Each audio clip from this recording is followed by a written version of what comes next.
Good afternoon.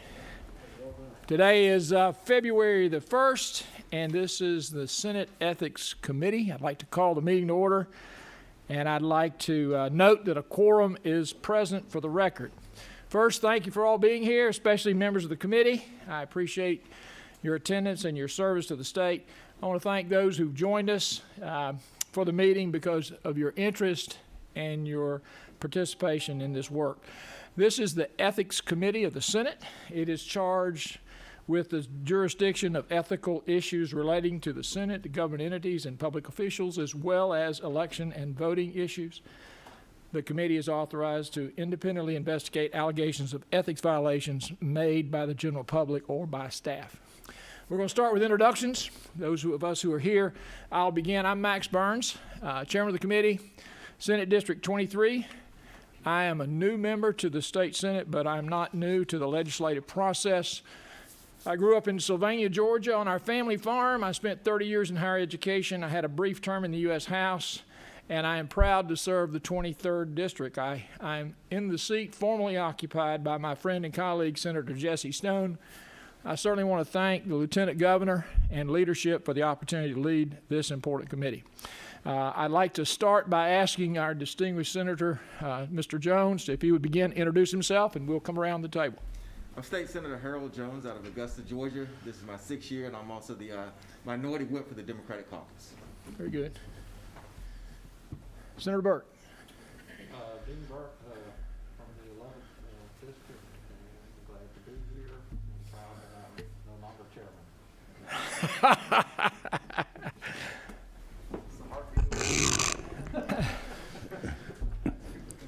I'm Mike Dugan. I'm the senator from the 30th District. Thank you. Randy Robertson, senator from the 29th District. Hey, Brian Strickland, senator from the 17th District. Good afternoon, Jason Anavitarde from the 31st District. And I'm Bo Hatchett, senator from the 50th District. We'll pause a moment. Senator Butler's joined us, and we'll wait a moment for her. Number 3. I guess it's 2. Yeah, number 2.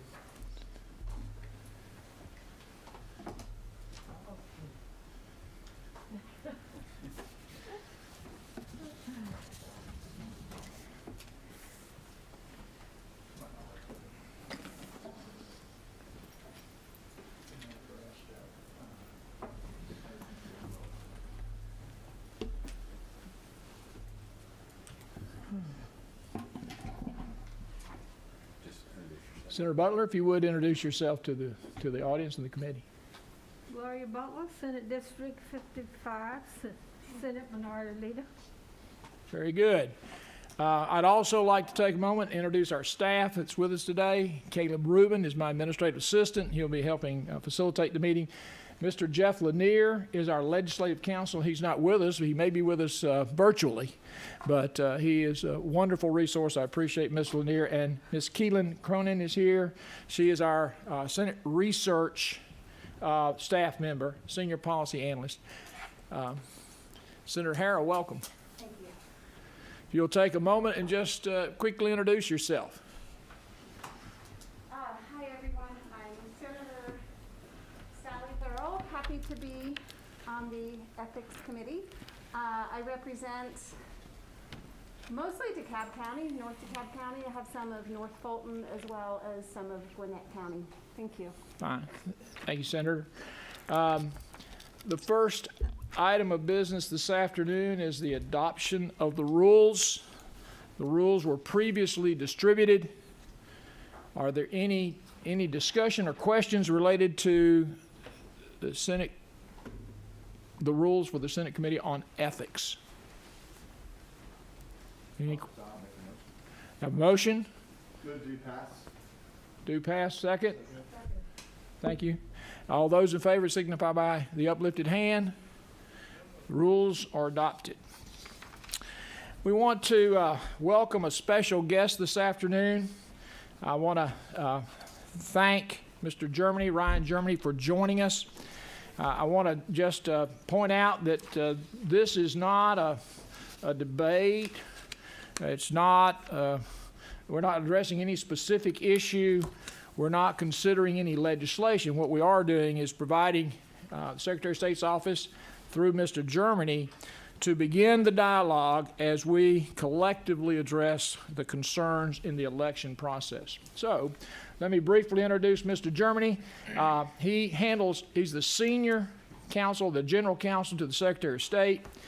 He manages all litigation, election, employment, and data privacy matters.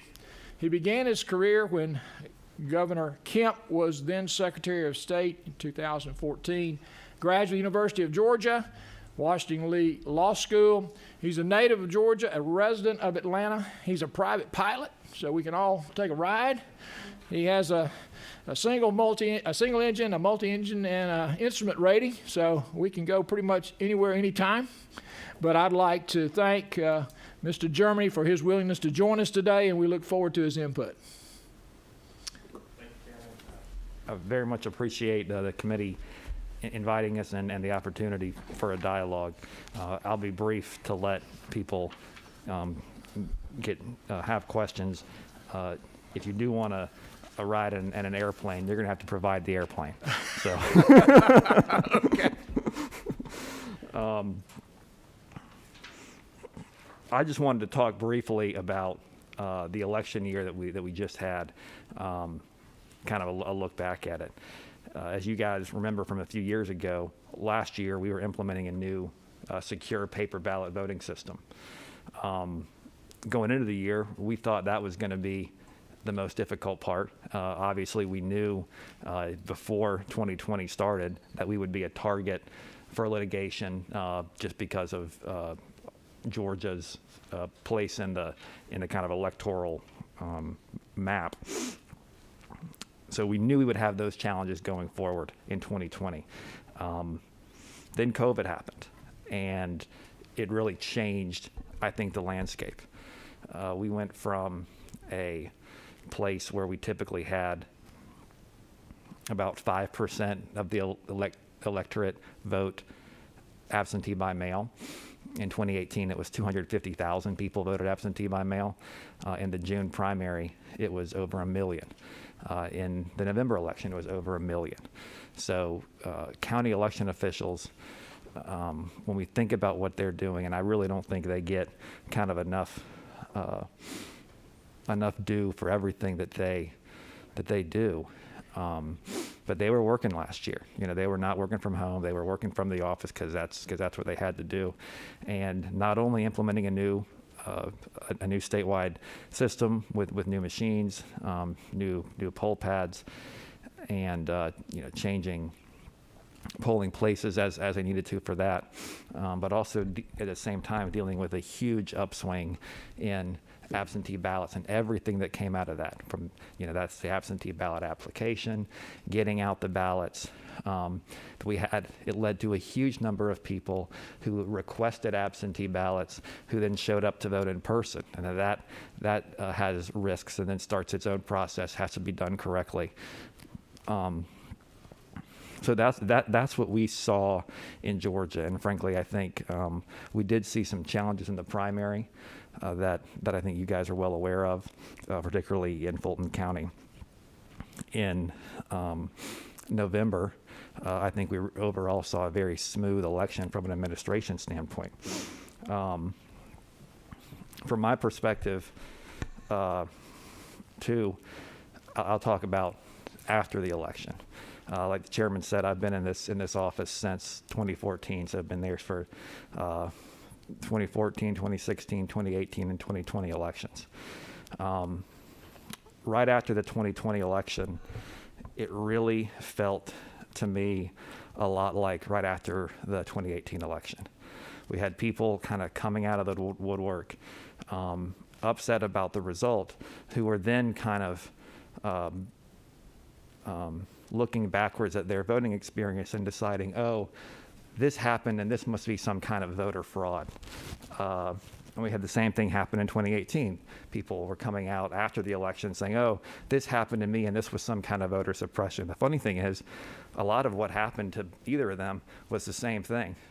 When 4 million people vote like in 2018 or 5 million in 2020, there's going to be some people who have some level of inconvenience when they vote. Maybe their information is not up to date. Maybe there was some error. Maybe there's just something else that is basically going to affect them when they go vote. And some of in 2018, some of those things were then sort of tried to turn into, oh, that's voter suppression, and some of those things in 2020 were turned into, oh, this is indication of some widespread voter fraud. From where I sit, neither of those things were true.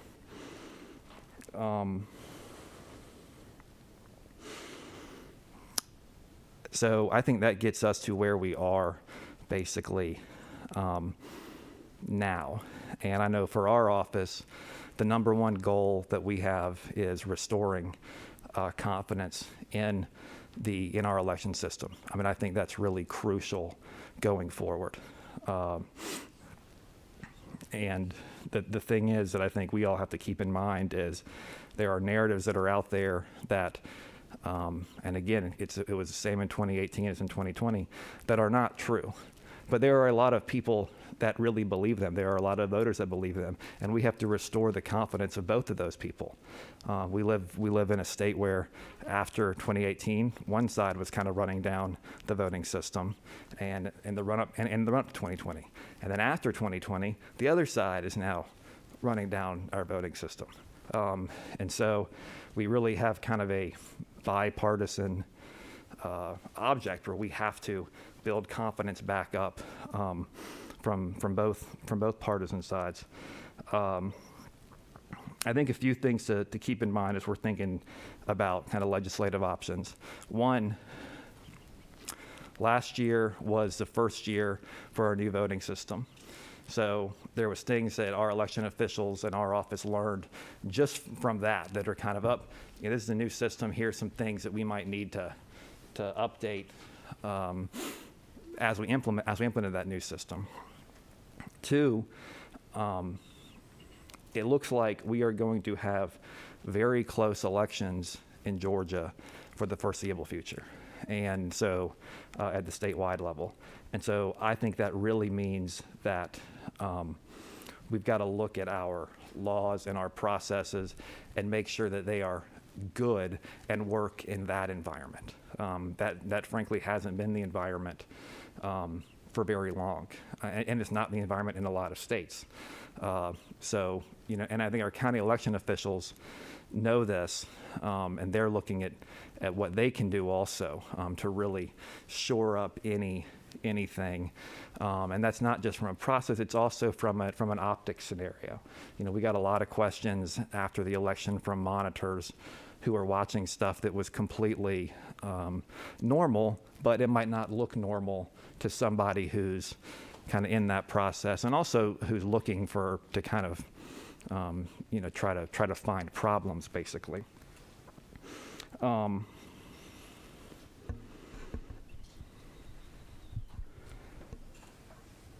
I think that just gets me back to the third thing is I think the goal of anything that we do. I know our office's goal, and I believe y'all's goal also, is to restore trust in our election system and look at what we need to do to build confidence up. Because, frankly, it's very important that everyone views the results of our elections as legitimate. And from where I stand and what I see, they are. But we do see a lot of people who frankly have an interest in them not being legitimate on one side or the other.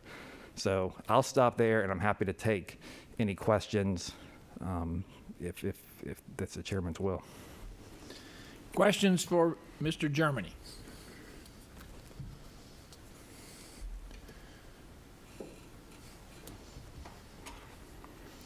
Senator Robertson. Mr. Germany, you and I spoke briefly at a government oversight committee meeting immediately following the elections, and I asked the question at the time, and you alluded to it earlier in your testimony, that during the gubernatorial election 2 years past, that after the election there was a lot of mistrust, distrust in the process, and at that time, did the Secretary of State's office, and I'm very clear, and I understand that the responsibility of the elections rests with each county and the election supervisor in that county, but with the vast majority of the communication being from more of a statewide level, at that time, was a crisis communication plan developed? And if it was developed, was it implemented in the post-election uprising that we saw in the past election? And I don't want you to, I certainly don't expect you to speak for the Secretary of State, and I know you're very good at staying in your lane, but and if it was, then then I'm concerned that maybe the plan's not what it needs to be, and if it was not, if there was a reason for that. We definitely had a crisis communication plan. I don't think, and it was put in place. Now, did it break through kind of the narrative? Depends on who you ask, right? We kind of saw a bit of a switcheroo where in 2018, we were getting questions from mainstream media that it was kind of more like, it was like rumor whack-a-mole for our office. And in 2020, it was the opposite. The mainstream media was, I think they were being cautious, and they were trying to confirm things before they ran with them. The right-wing media was not doing that. And so we were playing kind of rumor whack-a-mole with that. And we really do have a very split media environment just in these days. And so, I think it kind of depends on who you ask from that. I mean, there's a lot of people who would say they were very tired of seeing our office's face on the news. So I think we were out there. It was definitely rumor whack-a-mole, and that can be really difficult. Other questions for Mr. Chairman? You don't mind? Yes, Senator Miller? Thank you, Mr. Chairman, and thank you, Mr. Germany, for being here today. Mr. Germany, I don't think I've ever called you that. Thank you, Ryan, for being here today. Mr. President. You've never called me that either. So in 2018, you said that 5% of the ballots cast were absentee. And what was that number? In 2018, it was 250,000. 250,000 were absentee, and then 1 million in 2020. 1.2 million, I believe. 1.2 million. Wow, that's a lot of paper for people to handle. Yes. And what is the workload, and what was the process when you have used to 250,000, all of a sudden you go to 1.2 million, so you're 5 times more your previous experience. So how did y'all prepare for that? And did you anticipate it, number one? If you did anticipate it, how did you prepare for it? And what did it cost, just out of curiosity? Sure. We certainly didn't anticipate it prior to COVID. When COVID occurred, I think it became pretty quickly apparent that we were going to see a massive increase in the number of absentee voting. There was a RAND study done this summer that actually ranked Georgia as one of the top, and I think the only southeastern state that was one of the top to be kind of well prepared for basically voting in a pandemic. Georgia already had no excuse absentee voting, but people's actions had really been to prefer in-person voting. We saw about half, before 2020, we saw about consistently about slightly under half people vote on election day, slightly under half of people vote early in person, and the remaining 5% or so vote absentee. So that seemed to be the consistent preference. And then with the pandemic, there was just a huge increase in in absentee voting. So I can't say enough about how our county election officials switched to that. I mean, they essentially had to turn on a dime and just start doing a ton more work. And, you know, to keep in mind, they didn't all of a sudden get a bunch of new people in their office. So they had to pull people off other tasks to focus them on these tasks. And you know, they really did an amazing work. It wasn't without its hiccups, for sure. One thing that we did and starting in the primary, and we had so many requests, is we using the CARES money provided by the federal government, hired a vendor that the counties could use. It used to be the county just packed the envelope and the ballot and the envelopes in the package and mailed it to you. The numbers were such that they just didn't have the people to do that. So we procured a vendor that, you know, can do hundreds of thousands of ballot packaging a day, and they did that for the ballots.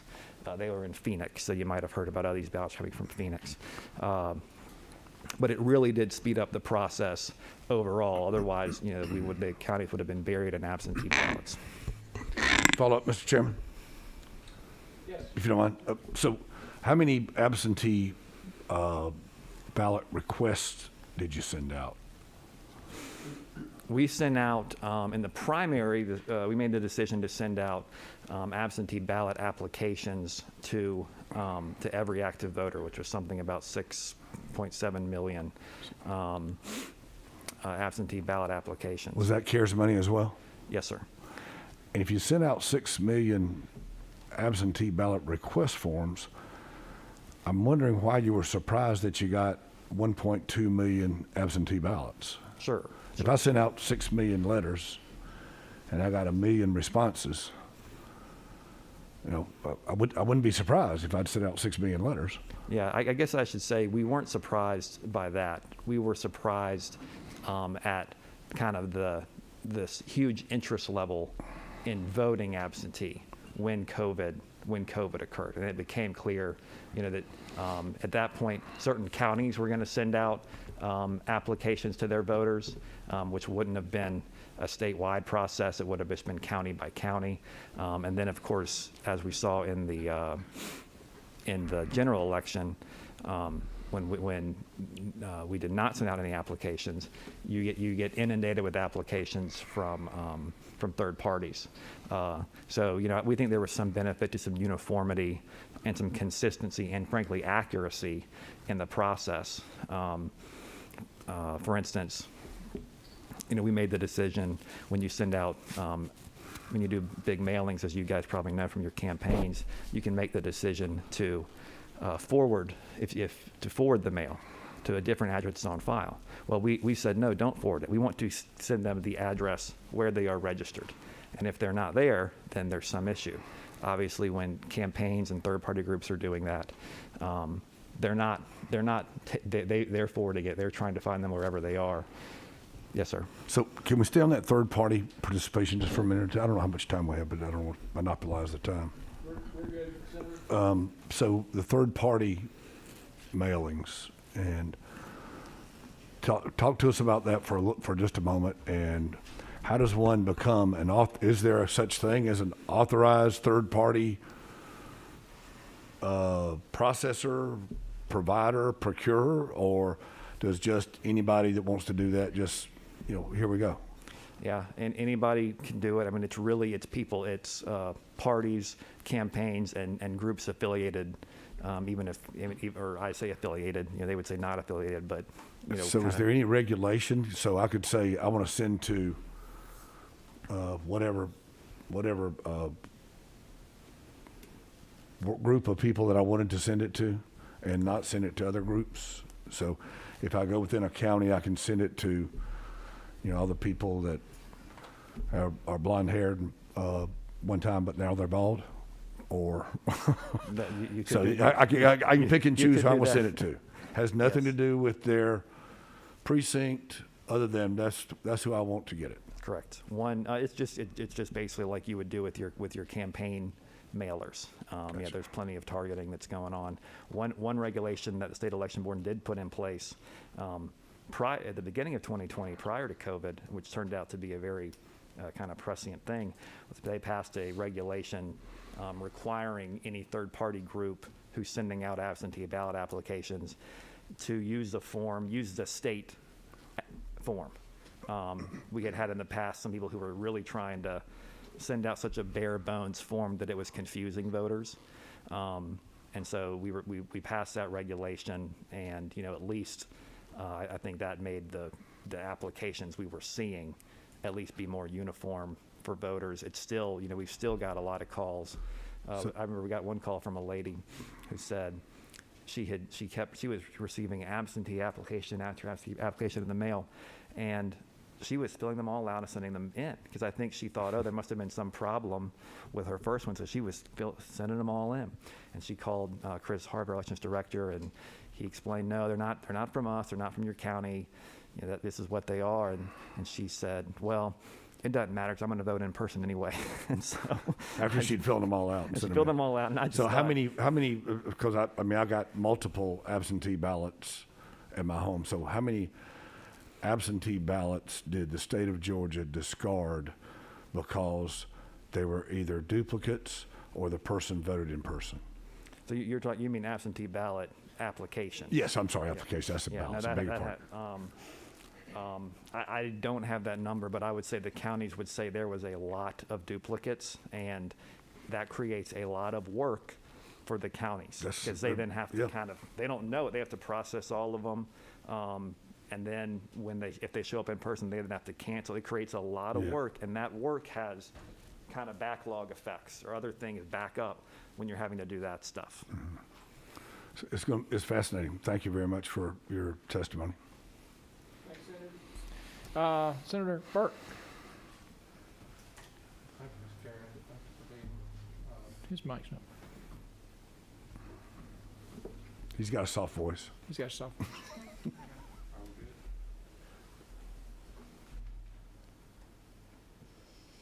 Regrettably, your mic doesn't want to work. That's weird. Yeah, it's just it's not activating here. It's not activating here. But if we just turn on any other microphone. Okay.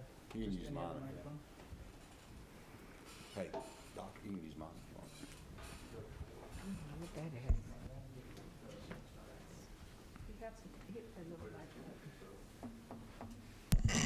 Wasn't that hard a question?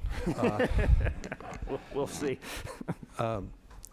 Can you update us? I know we can't get into specifics, but do y'all still have a lot of open investigations related to the election, and do you have any sense of a timetable on how long it'll take to close those out? Yes. Thank you. Good question. Yeah, there's a ton of open investigations. I mean, we investigate every complaint we receive, and we have received a lot. We have a division of post-certified investigators, and I think they've done a great job following up on everything. Some of the complaints that were made were kind of, I think, so pervasive in the media that we've had to spend a lot of time investigating things that there's basically not really evidence for, but just trying to prove that fact. So that's, I think, kind of put us back on the things that we really would like to be investigating. So, for instance, as an example, the Trump campaign after the election threw out a lot of numbers of all these illegal voters. Some of them we're able to look at just with data. They say, oh, there's 10,000 underage voters. Well, we know the age of everyone who voted, and we looked and see there was 0 underage voters. They said there was 2,000 felons. We get data every month from the Department of Corrections, the Department of Community Supervision. So we are investigating 74 potential felons. And the way that works is, as we investigate, we determine your sentence was up or something. So it'll be small, it'll be less than that, but that's the universe. They alleged 400 people who voted in 2 states. So we've been communicating with the elections office in other states to get that data. I think they've been through about 200 so far, and they've confirmed 2 possible. Everyone else has been, their data did not match. So we're going through all of that. We're continuing to go through things. A big investigation that we're doing is people who potentially voted who were out of state. And I think, the number that they threw out was 15,000. That's something that, just as a small aside, seems to be kind of a popular strategy, I guess, is, if you want to sort of reduce trust in election results or reduce legitimacy, you throw out these big numbers of things. In 2018, it was people removed from the rolls, or people, voter registrations held up. And then now it's these illegal voters. And the numbers aren't true, but the media really latches onto them. So that 15,000 number is not true. We have identified, looking at our data, potential people we want to follow up with. Residency, as you guys know probably from residency challenges in the candidates, can sometimes be tricky. There are people who don't live in Georgia anymore who are still eligible Georgia voters. Military people, for instance, college kids, people who are doing government service, people who are temporarily somewhere else taking care of family or something like that. So that's going to be a more involved investigation. But we're continuing to make progress on everything. We have a bunch of state election board meetings coming up to try to kind of clear the decks for the 2020 investigations. Chair recognizes Senator Harbison. Thank you, Mr. Chairman. Mr. Chairman, how do you set up a program, and I would assume it would have to be an ongoing program, to deal with the real impact of rumors and facts, and that from your neighbors, from people that know me, know you. As far as some of my people are concerned, I'm in Washington, D.C., and I make $100,000 a year. They think that people are really out to get them, and it's just human nature, some stuff. And then would you suggest maybe the use of paper ballots perhaps would be a step towards dispelling some of the uncertainty out of it? I'm just trying to figure out, how do you begin that? That sounds like a Herculean effort to try to, deal with human nature. And people, when you lose, you don't want to lose, and on both sides. It's just like that, I would assume. And then how do you really begin to solve with a continuing educational program that will make people understand and try to make them on board of facts over fiction, because it looked like it's the biggest thing in the world to deal with. You can repeat something long enough, they say, until a lot of people will believe it, including myself, I would assume. But I'm just saying, how do you begin to deal with it? What programs are you going to put out there to try to wrestle with that, to make sure people are more at ease about the outcomes in the election, other than don't like it? I think that you've really put your finger on the issue. We have to have a way to really restore that trust. And I read an article the other day. Basically, it was from an advertising executive talking about how to restore truth in kind of a post-truth world. A big part of that is social media, and I know your colleagues up in Washington are looking at that.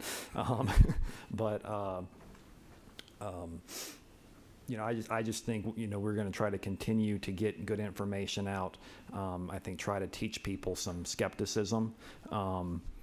That's one thing. Like, when I hear something after an election from a losing candidate or their allies, and it only affected kind of their side, I'm initially skeptical.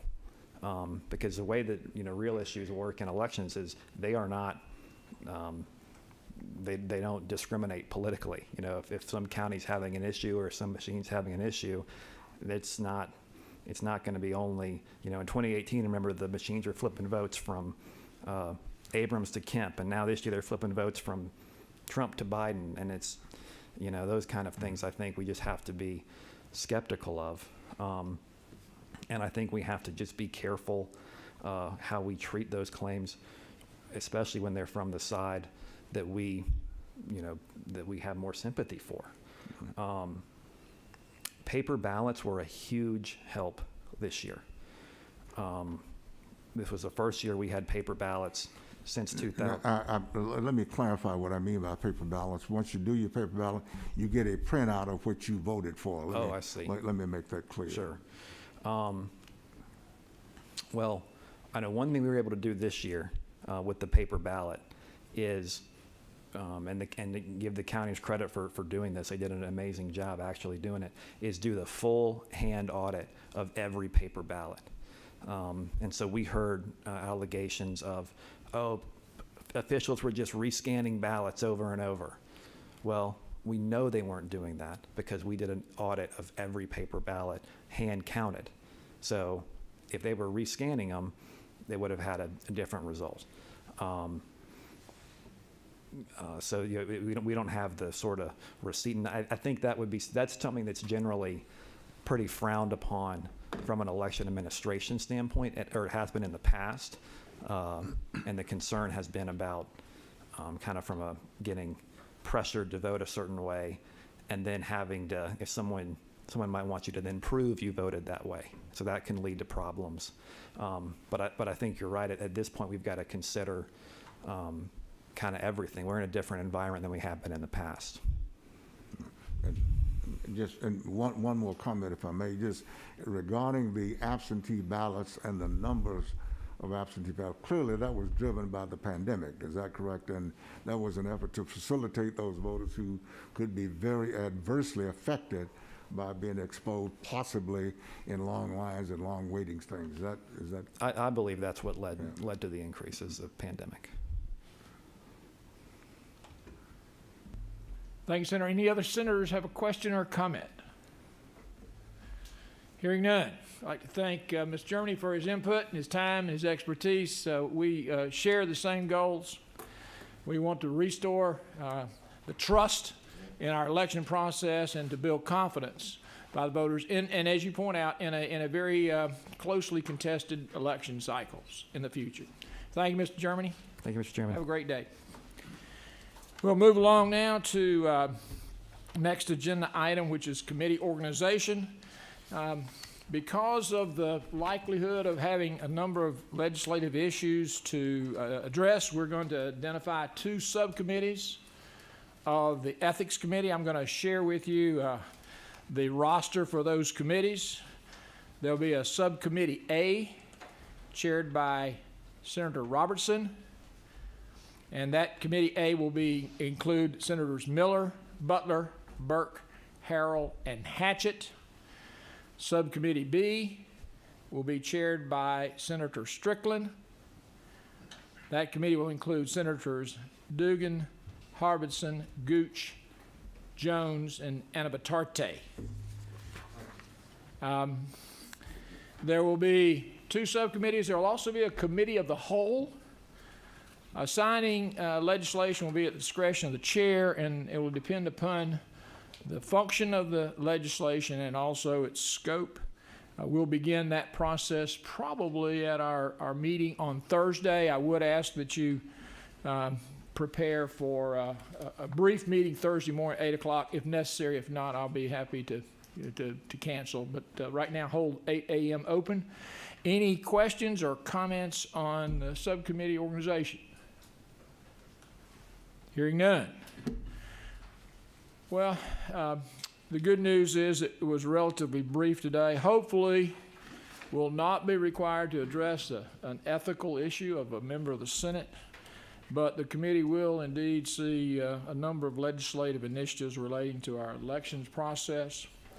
As those come to the committee, we will address them in a deliberate and thorough manner, and where possible, we'll work in a bipartisan mode. And where we have differences, I want to make sure that we respect our colleagues and we welcome each senator's input. I look forward to working with you. If there's anything I can do service, I'd be happy to do so. Any closing comments? Chairman? Yes, recognize. I just wanted to express my thanks for you not putting me on a subcommittee with Senator Harbison. Yeah, it was your loss, sir. It was your loss. Okay. He resembles that comment. He resembles that comment. All right. Hearing no more comments, the meeting is adjourned. Thank you.